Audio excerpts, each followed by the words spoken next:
Assalamualaikum warahmatullahi wabarakatuh. Hai teman-teman semuanya. Untuk kesempatan kali ini kita akan kembali membahas materi mata kuliah perilaku keorganisasian. Topiknya tentang komunikasi dalam organisasi.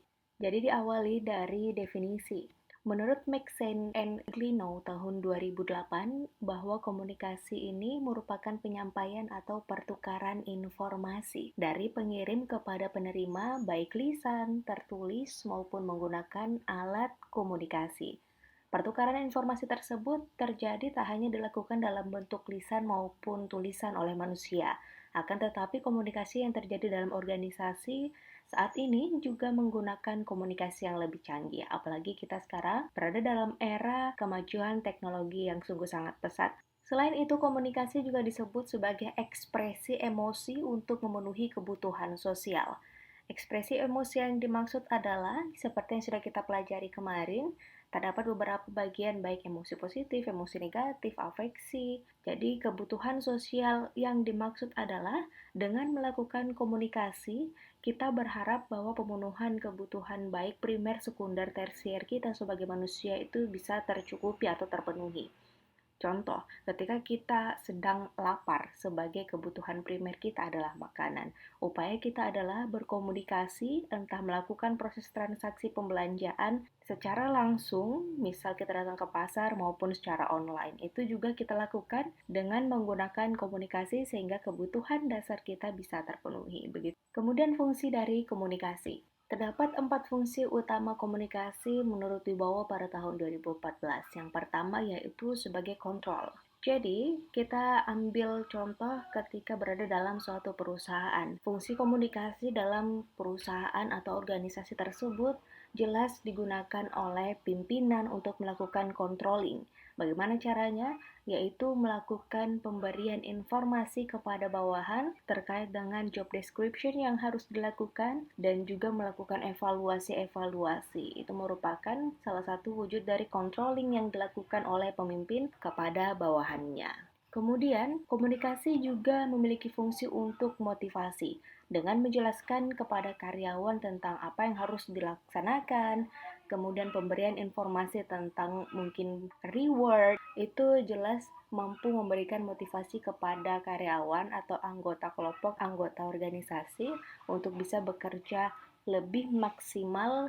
Kemudian komunikasi sebagai pengungkapan emosi, seperti yang sudah saya jelaskan tadi, bahwa segala sesuatu yang kita rasakan, emosi negatif maupun positif, terkadang kita perlu untuk mengekspresikan emosi tersebut. Komunikasi juga dilakukan baik melalui mimik wajah, gestur tubuh, body language, dan lain sebagainya. Jadi terkadang kalau kita emosi negatif seperti marah, kita tidak mau mengungkapkannya secara langsung, tetapi yang kita lakukan adalah menunjukkan bagaimana kondisi kemarahan kita, baik melalui mimik wajah ataupun gestur tubuh, menghindar, dan lain sebagainya. Kemudian komunikasi juga berfungsi untuk informasi. Sangat jelas sekali tujuan kita berkomunikasi adalah untuk saling memberikan informasi. Ada juga jenis-jenis komunikasi. Jadi, jenis komunikasi berdasarkan cara pandang ini oleh Sofiandi dan Gurniwa pada tahun 2007. Untuk lingkup organisasi, jadi ada komunikasi intern dan komunikasi ekstern. Komunikasi intern dilakukan oleh orang-orang yang berada di dalam organisasi atau kelompok tersebut. Jadi semua orang yang ada di dalam organisasi saling bertukar informasi dan melakukan komunikasi. Komunikasi ekstern ini adalah komunikasi yang terjadi antara bagian dari organisasi dengan pihak luar dari organisasi tersebut. Misal antar instansi, baik dari pemerintah pusat ke pemerintah daerah, ataukah dari pihak swasta berkomunikasi dengan pemerintah daerah. Nah, selanjutnya dari arah komunikasi. Ada komunikasi searah dan komunikasi dua arah. Komunikasi searah artinya hanya ada satu komunikan dan yang satunya lagi adalah penerima informasi. Komunikasi ini ditandai dengan adanya satu pihak yang hanya aktif memberikan informasi saja, sedangkan penerima informasi ini bersifat pasif atau hanya menerima saja tanpa ada feedback yang diberikan. Sedangkan kalau komunikasi dua arah, intinya adalah ada pemberi informasi dan ada penerima, serta ada feedback yang diberikan oleh penerima informasi. Jadi saling memberikan umpan balik. Untuk tingkat organisasi, jadi ada komunikasi vertikal dan komunikasi horizontal. Komunikasi vertikal sendiri artinya adalah komunikasi yang terjadi tegak lurus. Artinya bisa saja komunikasi dari atasan ke bawahan maupun bawahan ke atasan. Ketika komunikasi terjadi dari atasan ke bawahan, lebih kepada sifat-sifat komunikasi yang berupa perintah, arahan, petunjuk, sedangkan untuk vertikal dari bawahan ke atasan itu lebih kepada pemberian usulan, pelaporan, masukan ataupun memohon petunjuk dari bawahan kepada atasan. Sedangkan untuk komunikasi horizontal sendiri, ini merupakan komunikasi yang terjadi antara orang-orang yang berada dalam derajat yang sama atau status yang sama. Misalkan adalah antar karyawan atau antar manajer atau antar pejabat saling berkomunikasi. Yang pasti intinya adalah setara statusnya atau derajatnya. Kemudian untuk sifat dari komunikasi, yaitu ada komunikasi formal dan komunikasi informal.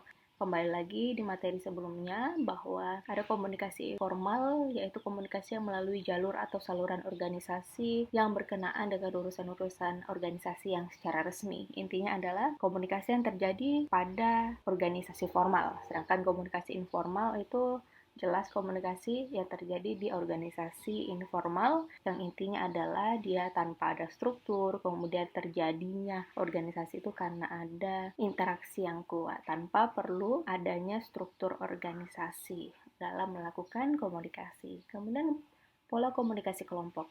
Ada centralized dan decentralized. Artinya adalah centralized ini komunikasi yang terpusat. Contoh komunikasi dari pimpinan kepada bawahan. Jadi pusat komunikasi satu-satunya adalah berada pada pimpinan.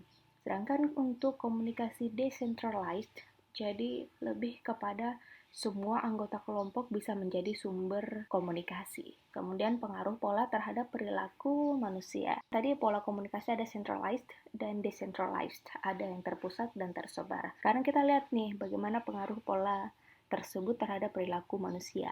Dan ternyata pola sentral ini memberi kepuasan karena dapat berkomunikasi dengan semua anggota. Karena satu-satunya sumber informasi itu berada pada satu pucuk pimpinan. Ini masih tentang jenis komunikasi berdasarkan cara pandang oleh Sofyandi dan Gurniwa tahun 2007, bahwa komunikasi juga diklasifikasikan berdasarkan media yang digunakan.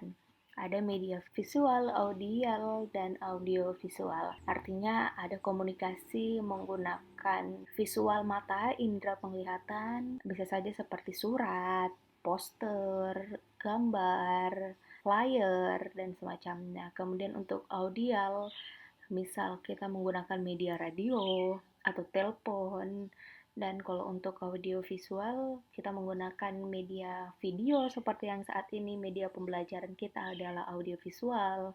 Kemudian bisa saja kita berkomunikasi melalui video call, karena kita bisa saling bertatapan langsung, tapi juga kita bisa mendengarkan suara. Kemudian cara penyampaian bisa verbal maupun non-verbal. Artinya bisa kita menggunakan pesan-pesan yang disampaikan dengan kata-kata itu secara verbal, kemudian bisa saja non-verbal, yaitu komunikasi yang digunakan menggunakan simbol, isyarat, perilaku tertentu. Jadi intinya non-verbal itu lebih kepada isyarat yang diberikan atau perilaku tanpa ada verbal. Tapi kebanyakan orang-orang yang melakukan komunikasi secara nonverbal ini, mereka sudah memiliki keterikatan dan sudah saling memahami terkait dengan kode, simbol, atau perilaku yang dilakukan tanpa perlu mengeluarkan komunikasi secara verbal. Proses komunikasi diantaranya diawali dari unsur-unsur komunikasi. Yang pertama adalah sender atau pengirim informasi, kemudian ada message atau pesan, encoding atau penyandian dari pesan tersebut, kemudian ada channel atau saluran, kemudian receiver atau penerima, dan decoding yaitu penafsiran dari message yang diterima. Kemudian ada feedback atau timbal balik, dan tak lupa dalam sebuah komunikasi juga ada noise atau gangguan. Kita coba ulas dari proses komunikasi. Yang pertama dari sender. Jadi ada pengirim informasi. Saat ini yang sedang saya lakukan, saya sebagai pengirim informasi atau sender. Kemudian ada pesan yang ingin saya sampaikan kepada kalian. Jadi pesannya merupakan bahan pembelajaran tentang perilaku keorganisasian, materinya adalah komunikasi dalam kelompok. Pesannya saya sudah buat. Kemudian ada penyandiannya, isyarat atau simbol-simbol yang saya gunakan. Contohnya adalah yang saya lakukan sekarang membuat presentasi. Jadi setelah saya memilih pesan-pesan apa saja yang ingin saya sampaikan kepada kalian, kemudian saya berupaya untuk menyandikan pesan tersebut melalui bentuk PowerPoint, melalui simbol-simbol yang saya gunakan, kata-kata yang saya tuliskan. Selanjutnya saya kirim pesan tersebut melalui channel atau saluran. Saya memilih saluran YouTube untuk saat ini karena menurut saya YouTube ini lebih maksimal ketika dapat saya gunakan berhubung kita sedang dalam kondisi tidak bisa melakukan pembelajaran secara tatap muka. Jadi perlu juga sender ini memikirkan kira-kira channel apa yang bisa dimanfaatkan untuk mengefektifkan komunikasi yang akan dilakukan. Selanjutnya receiver. Harus ada receiver atau harus ada orang yang menerima pesan ini nih. Dan orang tersebut harus melakukan decoding atau penafsiran terhadap message yang sudah dikirimkan oleh sender. Jadi contoh Anda sudah menerima link yang saya berikan untuk menyimak pemberian materi saya ini. Kemudian Anda harus bisa decoding. Harus ada proses penafsiran, interpretasi, pemahaman yang Anda lakukan dalam materi-materi yang saya berikan. Selanjutnya ada feedback.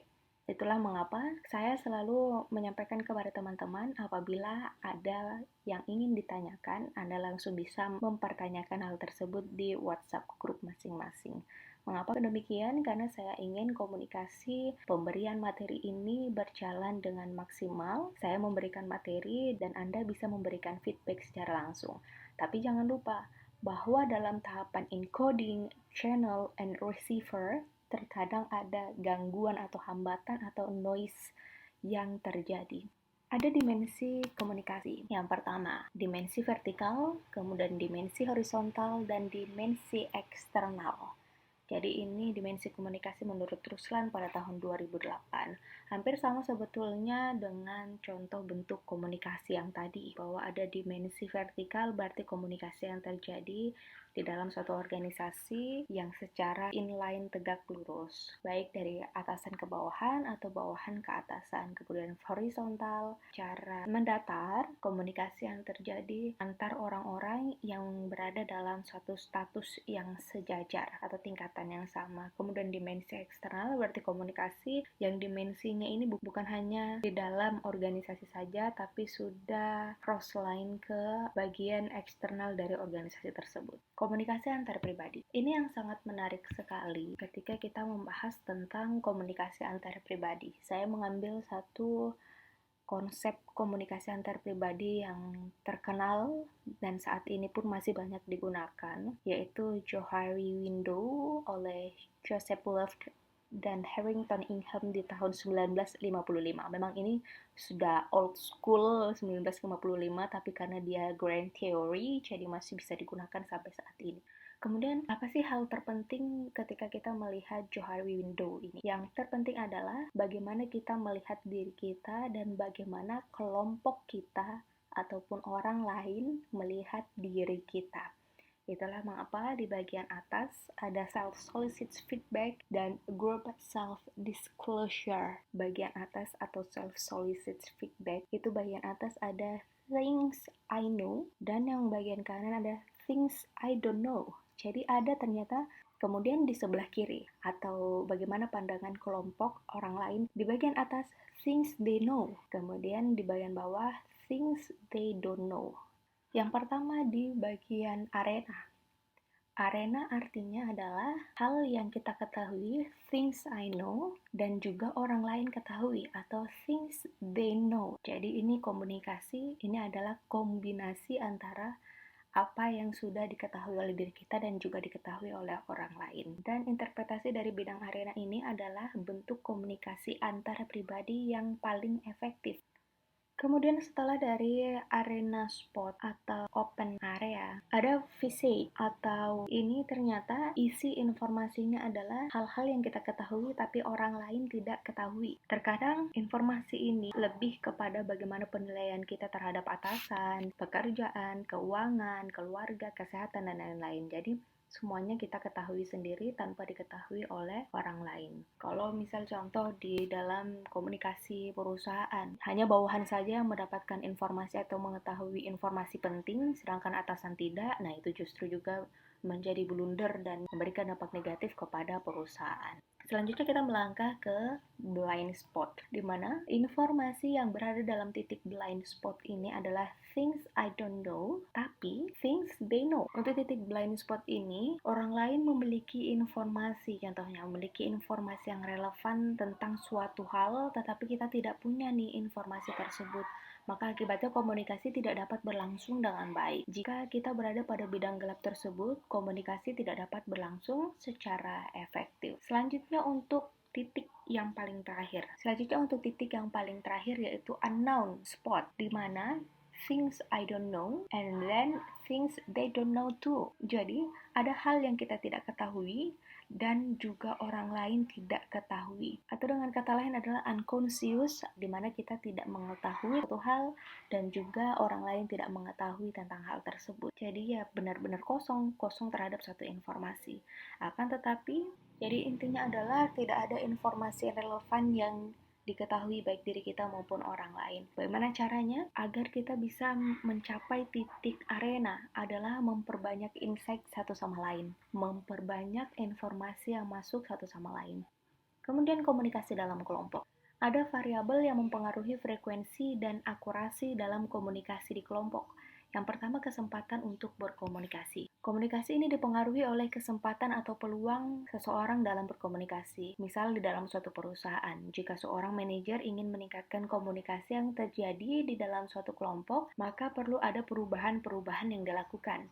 Misal, lokasi meja kerja masing-masing karyawan untuk memaksimalkan komunikasi yang terjadi dan membuka kesempatan mereka dapat berkomunikasi adalah dengan melakukan open space room, artinya ruangan yang tanpa sekat dan menyandingkan meja kerja dari karyawan sehingga kesempatan mereka dalam berkomunikasi dapat maksimal. Selanjutnya status. Orang cenderung berkomunikasi dengan orang-orang yang sederajat atau dengan orang-orang yang statusnya lebih tinggi. Banyak macam orang-orang berkomunikasi. Ada yang lebih suka berkomunikasi yang memiliki status sama, derajat yang sama, tapi ada juga orang-orang yang suka berkomunikasi secara vertikal, yaitu berkomunikasi langsung kepada atasan dan lain sebagainya. Jadi, status ini memberikan salah satu poin penting dalam berkomunikasi, tergantung dari tujuan kita berkomunikasi. Alangkah lebih baiknya ketika kita mampu berkomunikasi baik secara horizontal maupun vertikal. Kemudian kepaduan atau integrity, di mana meningkatnya kepaduan para anggota mengembangkan interaksi antara pribadi yang semakin kuat, maka mereka merasakan komunikasi lebih memuaskan dan juga menyenangkan. Jadi semakin kuat integritas dalam suatu kelompok, bisa memberikan kenyamanan bagi anggota-anggota kelompok tersebut dalam berkomunikasi. Lanjut lagi komunikasi keorganisasian. Aliran komunikasi yang pertama komunikasi ke bawah atau downward communications, kemudian komunikasi ke atas atau upward communications, kemudian komunikasi horizontal yaitu komunikasi yang setara, sederajat, serta komunikasi diagonal. Jadi itu beberapa wujud aliran dari komunikasi. Ternyata dalam suatu proses komunikasi tidak bisa dipungkiri ada hambatan yang terjadi sehingga bisa mengurangi keefektifan dalam suatu komunikasi. Yang pertama hambatan yang terjadi yaitu menilai sumber. Maksudnya adalah memberikan penafsiran atau pemberian arti terhadap suatu pesan dipengaruhi oleh orang yang mengirim atau komunikator pesan tersebut. Kemudian penyaringan. Hal ini berkaitan dengan manipulasi informasi, khususnya informasi yang negatif.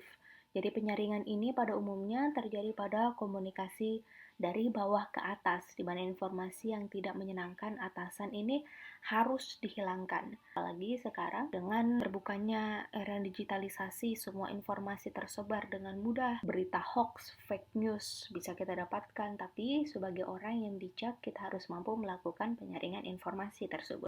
Selanjutnya adalah tekanan waktu. Tekanan waktu menciptakan masalah penting dalam proses komunikasi. Manajer misalnya seringkali tidak punya banyak waktu untuk bisa berkomunikasi dengan setiap bawahannya.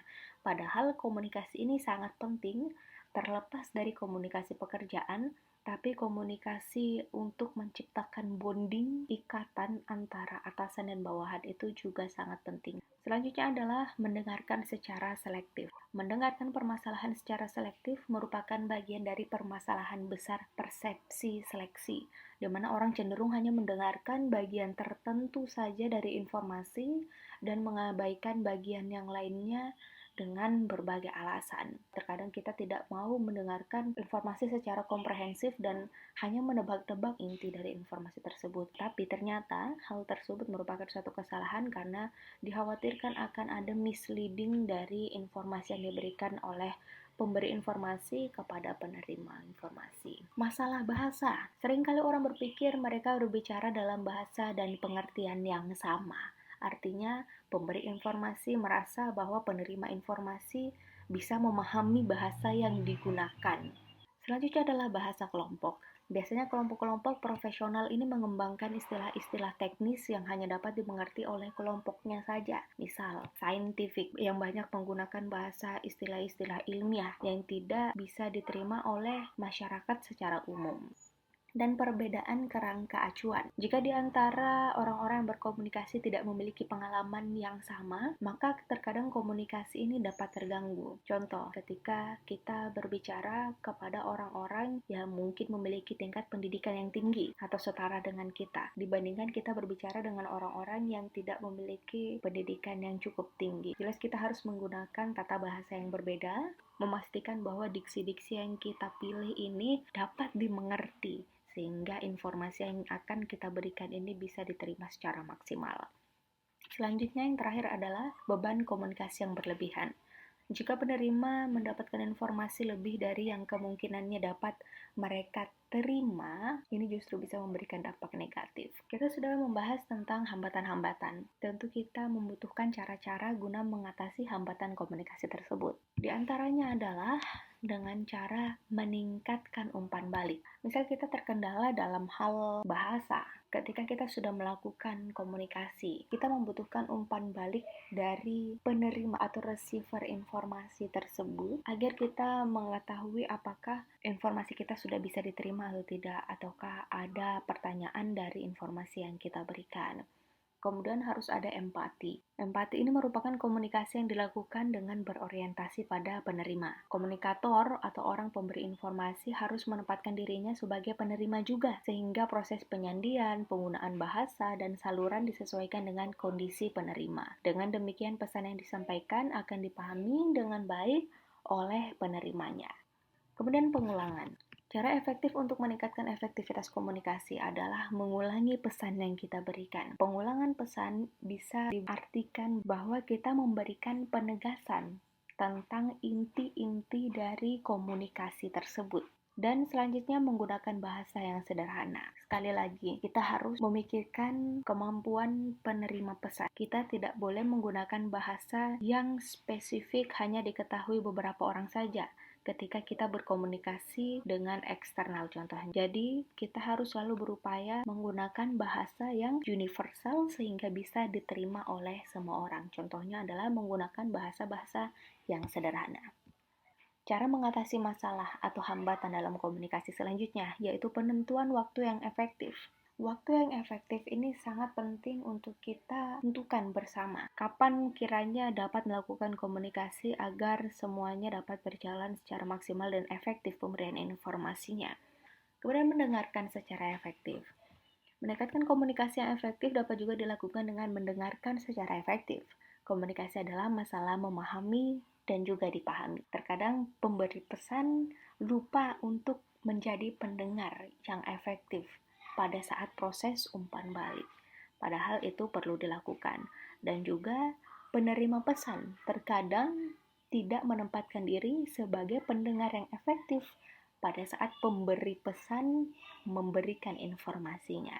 Jadi satu sama lain harus bisa memahami posisinya, dan yang pasti semuanya perlu menjadi pendengar yang baik dan efektif. Selanjutnya, mengatur arus informasi. Untuk mengurangi hambatan komunikasi karena beban informasi yang berlebihan adalah dengan mengatur arus informasi. Tidak semua informasi harus disampaikan, jadi harus ada proses pemilahan dalam pemberian informasi tersebut. Dan teman-teman, itulah tadi materi kita tentang komunikasi dalam kelompok. Saya berharap dengan pemberian materi ini bisa bermanfaat bagi Anda. Tidak lupa, saya memberi kesempatan kepada teman-teman untuk memberikan feedback melalui WhatsApp grup masing-masing. Ini beberapa referensi yang saya gunakan. Terima kasih semuanya. Wassalamualaikum warahmatullahi wabarakatuh.